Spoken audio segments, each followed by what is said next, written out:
Halo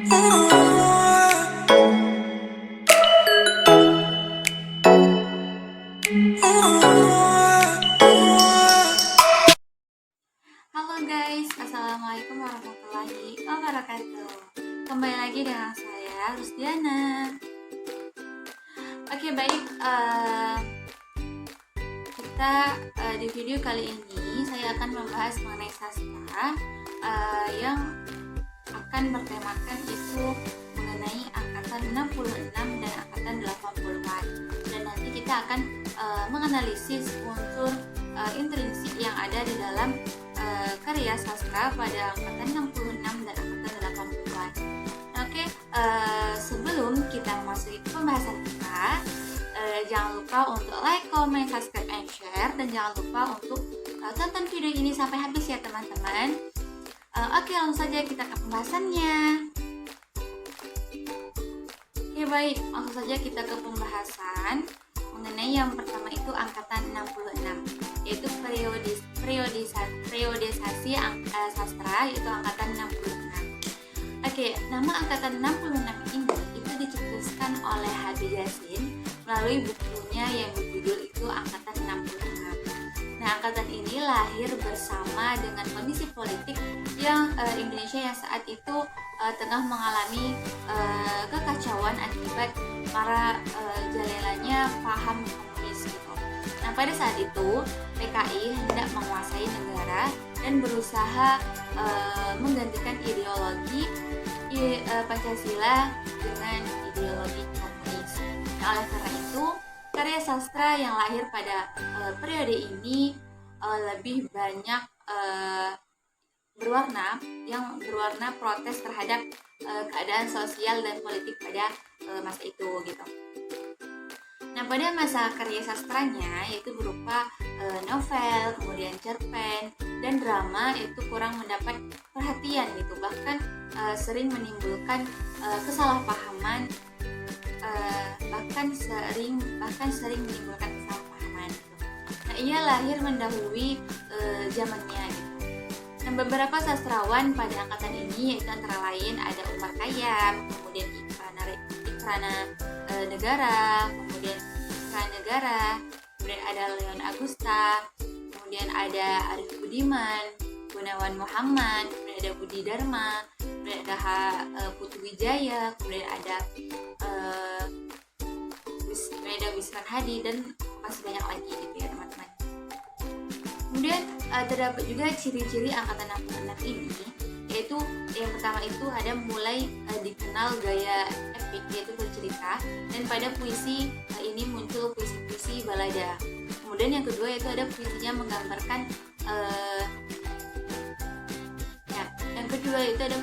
menggambarkan kemuraman atau batin yang hidup yang menderita. Kemudian yang ketiga itu prosanya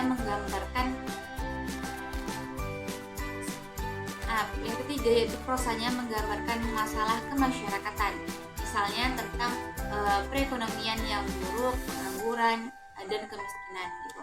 Kemudian ciri-ciri selanjutnya yaitu cerita dengan latar belakang dalam prosa mulai berkurang, dan pertentangan dalam politik pemerintahan lebih banyak mengemuka gitu. Kemudian ciri yang selanjutnya itu banyak terdapat penggunaan gaya retorik dan slogan dalam puisi. Kemudian ciri yang terakhir yaitu muncul puisi mantra dan surrealisme atau absurd itu pada tahun 1970-an yang banyak berisi tentang kritik sosial dan kewenang-wenangan terhadap kaum lemah. Kemudian terdapat gaya bahasa yaitu pada angkatan 66 ini itu menegakkan keadilan. Nah, angkatan 66 ini itu berobsesi menjadi Pancasila sejati. Yang paling terkenal adalah karya sastra yaitu Tirani dan Benteng, yaitu karya Taufik Ismail. Hampir seluruh tokohnya ini adalah orang yang pendukung utama manifest kebudayaan yang sempat berseteru dengan perang. Nah, Kemudian terdapat unsur estetik, yaitu pada angkatan 66 ini, yaitu angkatan ini lahir di antara anak muda dalam barisan perjuangan gitu. Angkatan ini mendobrak kemacetan yang disebabkan oleh pemimpin yang salah arus gitu, atau salah arah gitu. Nah, kemudian banyak para mahasiswa yang mengadakan demonstrasi besar-besaran menuntut ditegaknya keadilan dan kebenaran. Nah, terdapat lagi ciri-ciri sastra pada angkatan 66, yaitu yang pertama itu bercorak perjuangan anti tirani. Kedua, yaitu protes politik, itu anti kezaliman dan kebatilan. Yang kedua itu ada bercorak membela keadilan, mencintai nusa, kemudian bangsa negara dan persatuan. Dan ada berontak terhadap ketidakadilan. Kemudian ada juga cirinya pembelaan terhadap Pancasila, kemudian berisi protes sosial dan politik, kemudian berisi penegakan. Oke, selanjutnya kesimpulan akhir dari sejarah sastra angkatan 66 ini adalah bahwa hasil karya sastra angkatan 66 ini lebih menekankan pada protes terhadap keadilan sosial dan politik pemerintah, rasa rasionalisme yang tinggi, serta mempertahankan Pancasila sebagai ideologi bangsa dan negara. Oke, baik, itu saja mengenai angkatan 66. Selanjutnya kita akan membahas tentang periodisasi sastra angkatan 80-an. Oke, baik, langsung saja kita memasuki pembahasan, yaitu angkatan 80-an. Nah, kelahiran sastra angkatan 80-an ini diwarnai dengan aturan-aturan yang ketat dan dipengaruhi oleh kegiatan politik.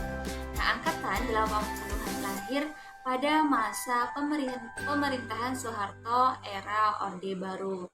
Nah, Soeharto pada masa itu masih menduduki suatu jabatan di militer dan sebagai Presiden Republik Indonesia, sehingga pemerintahannya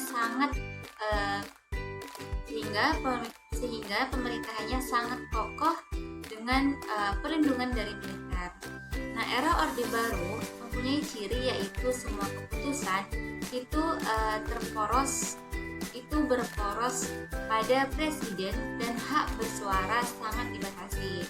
Nah, ketika ada sebuah karya yang sifatnya ini dianggap provokasi atau mengancam, melecehkan, menyinggung dan merugikan, maka akan langsung ditindaklanjuti oleh Soeharto dengan segera. Nah, periode angkatan 80-an ini merupakan sastra yang dinamik, yang bergerak bersama masyarakat Indonesia untuk menuju kehidupannya yang baru dengan wawasan konstitusional. Nah, kesusastraan itu adalah alat untuk mencurahkan makna agar dapat ditumpahkan pada manusia secara utuh, dan makna itu hendaknya disalurkan agar mengalami proses mengembang dan mengempis masuk ke dalam kehidupan serta mengembangkan hal-hal yang sebelumnya belum terpikirkan oleh manusia. Nah, periode 80-an ini lahir dari konsepsi improvisasi dalam penggerapan karya sastra menuju hasil dan bobot maksimal, serta baru dari konsep yang menentang pada satu kehidupan. Nah, para sastrawan mengikuti perkembangan zaman yang dituntut adanya keberanian dan kreativitas untuk berkarya. Kemudian, setiap angkatan sastra ini mempunyai karakteristiknya masing-masing yang membedakan dengan yang lain. Nah, pada karakteristik angkatan 80-an ini itu terdapat beberapa karakteristik sastra. Yang pertama itu puisi yang dihasilkan itu bercorak spiritual religius, seperti karya yang berjudul Kubakar Cintaku karya MH Ainun Najib. Kemudian yang kedua ada sajak, ini cenderung mengangkat tema tentang ketuhanan dan mistikisme gitu. Kemudian sastrawan menggunakan konsep improvisasi. Kemudian karya sastra yang dihasilkan mengangkat masalah konsep kehidupan sosial masyarakat yang memuat kritik sosial, politik, dan budaya. Kemudian menuntut hak asasi manusia seperti kebebasan. Terus bahasa yang digunakan itu realistis, bahasa yang ada di masyarakat dan romantis. Terhadap konsepsi pembebasan kata dari pengertian aslinya. Kemudian didominasi oleh roman percintaan. Kemudian novel yang dihasilkan ini mendapat pengaruh kuat dari budaya barat yang tokoh utamanya ini mempunyai konflik dengan pemikiran dan mengalahkan tokoh antagonisnya. Kemudian mulai memuat pengaruh dari budaya barat di mana tokoh utama biasanya mempunyai konflik dengan pemikiran timur gitu. Nah, tokoh-tokoh angkatan 80-an ini diantaranya itu ada Hilman Hariwijaya, kemudian ada Margaret T, kemudian ada N. Hadini, kemudian ada Mira Wijaja, kemudian ada Ahmadun Yosi Hermanda, dan masih banyak lagi tokoh-tokoh sastra angkatan 80-an ini. Nah, terdapat juga kelebihan karya sastra pada angkatan 80-an ini. Yang pertama itu memiliki wawasan estetik yang luas gitu, bertema tentang roman percintaan dan masalah kehidupan ini pun didasari oleh kemajuan ekonomi dan hidup yang indah bagi masyarakat sehingga memberi kesan kebahagiaan bagi pembacanya. Kemudian menekatkan pada pemikiran dan cara penyampaian dalam karya sastra.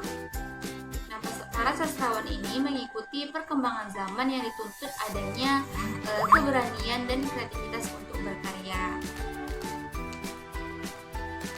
Nah, oke, baik, selanjutnya kita akan menganalisis sebuah karya sastra pada angkatan 80-an ini, yaitu kita akan mengambil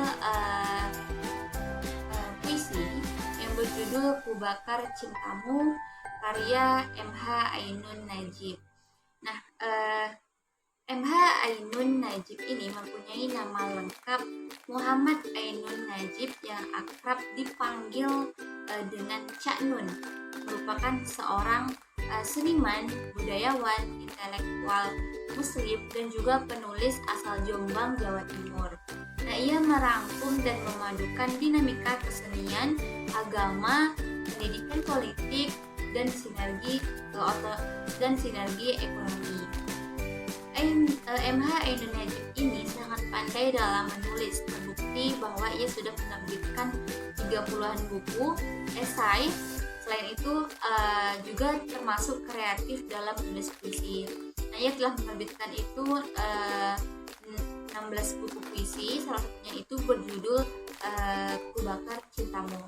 Nah, puisi yang yang berjudul Ku Bakar Cintamu ditulis pada tahun 1974 oleh M.H. Ainun Najib. Nah, puisi ini termasuk dalam karya sastra pada periode angkatan 80-an. Nah, karya sastra ini pada periode ini itu ditandai dengan karakteristik umum yang seperti yang sudah saya jelaskan tadi gitu. Kemudian tema yang diangkat pada puisi ini itu jika dilihat dari segi bahasa lebih cenderung mengangkat tema tentang ketuhanan yang membahas mengenai rasa cinta dan kerinduan kepada Tuhan. Nah, isi dari puisi Ku Bakar Cintaku yaitu menceritakan tentang rasa cinta seseorang, tetapi cinta yang dimaksud ini di sini bukanlah cinta terhadap pasangan kekasih atau seseorang, melainkan cinta terhadap Tuhan yang dipercayainya. Nah, baginya dalam keadaan sedih sekalipun harus tetap mencintai dan mengingat Tuhan Sang Pencipta, karena dengan mencintai Tuhan mampu membuatnya tenang dan merasakan keteduhan dalam setiap permasalahannya. Kemudian amanat yang terkandung dalam puisi Ku Bakar Cintaku ini yang pertama yaitu janganlah mencintai seseorang ini melebihi rasa cinta alam semesta, dan kita sebagai umat manusia harus senantiasa beriman dan bertakwa kepadanya semata-mata beriman dan bertakwa kepadanya. Nah, karena sebaik-baiknya dan seburuk-buruknya kita tetap akan kembali kepada yang Maha Kuasa.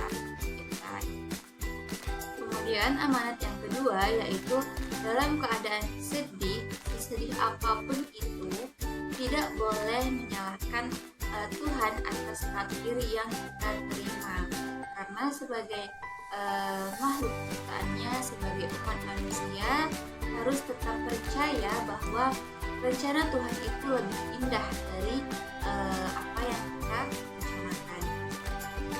Nah, pada puisi Ku Bakar Cintaku ini menunjukkan bahwa gaya bahasa yang digunakan adalah majas sinestesia yang menyatakan betapa suatu rasa berupa suatu rasa dari suatu indera yang dicurahkan lewat rasa indera lainnya.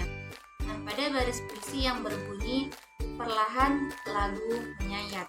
Nah, ini menunjukkan bahwa terdapat gaya bahasa simbolik yang melukiskan sesuatu dengan menggunakan simbol atau lambang untuk menyatakan maknanya gitu. Nah, dalam kalimat ini pun menyatakan dengan jelas bahwa pengungkapan perasaan seseorang. Namun, apabila baris tersebut digabungkan dengan baris selanjutnya, nasiku yang penat, maka akan terdapat suatu majas yaitu berupa majas fable, yang menyatakan kejadian dari majas simbolik yang menyatakan tentang perasaan menjalani hidup. Nah, selanjutnya pada baris puisi itu kutipannya yaitu dalam sampai sinimu, yang menunjukkan bahwa terdapat gaya bahasa simbolik di mana baris tersebut melukiskan sesuatu dengan menggunakan simbol atau lambang untuk menyatakan maksudnya. Nah, dalam kalimat pun menyatakan dengan jelas tentang pengungkapan perasaan seseorang. Nah, lain halnya pada kutipan rinduku burung malam menangkap cahaya, rahasia bintang-bintang. Nah, dalam baris tersebut itu dikatakan bahwa unsur majas yang terkandung di dalamnya adalah majas hiperbola, yang mana majas hiperbola ini adalah suatu majas yang bisa disebut juga sebagai ungkapan pengeras. Nah, bahasa ini menggantikan kata sederhana menjadi luar biasa kedengarannya, sehingga terkesan melebihkan sesuatu gitu. Kemudian terdapat juga pada baris selanjutnya yang berbunyi betapa berat kau di sukma. Dapat diartikan bahwa dalam tataran kalimat tersebut itu menggunakan majas sinestesia, di mana majas sinestesia ini adalah majas yang berupa suatu ungkapan dari suatu indera yang dicurahkan lewat ungkapan indera lainnya. Maksudnya adalah dalam majas ini terdapat makna bahwa betapa beratnya yang dirasakan oleh sukma yang merupakan suatu indera. Nah, selain dilihat dari segi majasnya, bahasa yang digunakan oleh Ainun Najib ini pada periode 1980-an ini sudah mengalami modernisasi kebahasaan, di mana pada puisi Ku Bakar Cintaku ini Ainun Najib berani muncul dengan karyanya yang berbeda di antara karya-karya yang masih membahas mengenai peperangan atau penjajahan dengan masih menggunakan bahasa-bahasa baik Belanda maupun Jepang.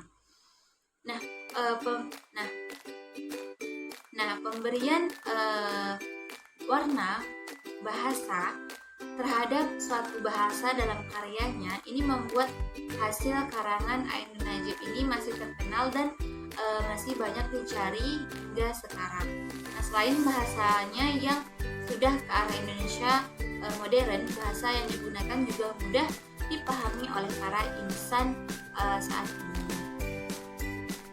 Selanjutnya kita akan membahas atau menganalisis karya sastra pada akad 66 ini. Saya itu akan mengambil sebuah karya sastra yaitu dalam bentuk puisi yang berjudul Karangan Bunga karya Taufik Ismail. Nah, nanti saya akan tampilkan di sini puisi Taufik Ismail yaitu yang berjudul Karangan Bunga.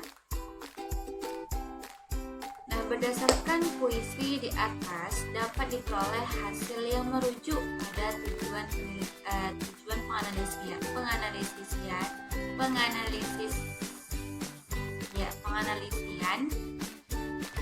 merujuk pada tujuan penganalisian, yaitu puisi Karangan Bunga karya Taufik Ismail ini memiliki tema kepahlawanan. Hal ini dapat terlihat pada kisah yang tergambar pada puisi yang menceritakan perjuangan dan pengorbanan seorang mahasiswa yang rela mati demi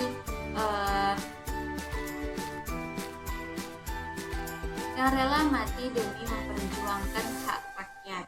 Nah, nilai yang terkandung di dalam ini adalah nilai moral. Hal ini tergambar bagaimana 3 anak kecil dalam langkah malu-malu datang ke Salemba untuk ikut berbelasungkawa atas gugurnya pejuang rakyat. Nah, ini menggambarkan bagaimana sikap kita menghargai jasa orang yang telah berjuang membela rakyat. Nah, sedangkan makna tersirat pada puisi Karangan Bunga ini menceritakan rasa kehilangan terhadap seseorang yang berjasa. Nah, ini dapat kita lihat pada bait ini saya akan tampilkan ini baitnya. Kemudian pada bait pertama ini menunjukkan pada bahwa ada 3 orang anak yang dengan polosnya ini datang ke sebuah universitas di Indonesia yang bernama Salemba. Nah, mereka datang dengan membawa karangan bunga yang ditujukan untuk salah satu mahasiswa Salemba yang gugur pada aksi penuntutan pembubaran PKI. Dan pada bait kedua puisi karangan bunga ini adalah sebagai petanda yang menunjukkan makna rasa sedih dan berduka gitu. Nah, karangan bunga ini diberikan sebagai bentuk bela sungkawa 3 orang anak kecil yang tidak tahu alur kejadian yang sebenarnya. Yang mereka tahu bahwa pada siang tadi terjadi sebuah penembakan yang berujung pada kematian salah satu mahasiswa di Salemba. Nah, nilai yang terdapat pada puisi karangan bunga ini adalah nilai moral di mana dapat terlihat bahwa ketiga anak kecil ini membawa karangan bunga untuk menunjukkan rasa solidaritas, bagaimana cara menghargai sesama, membalas kebaikan orang yang telah berkorban untuk rakyat Indonesia dan sebagai bentuk kepedulian terhadap orang lain. Nah, akhirnya kita di penghujung video ini. Cukup itu saja yang dapat saya sampaikan. Semoga dapat bermanfaat untuk kalian semua. Dan saya mengucapkan terima kasih banyak telah menonton video ini sampai selesai. Saya mengucapkan terima kasih banyak dan tunggu video saya selanjutnya ya teman-teman. Bye bye. Assalamualaikum warahmatullahi wabarakatuh.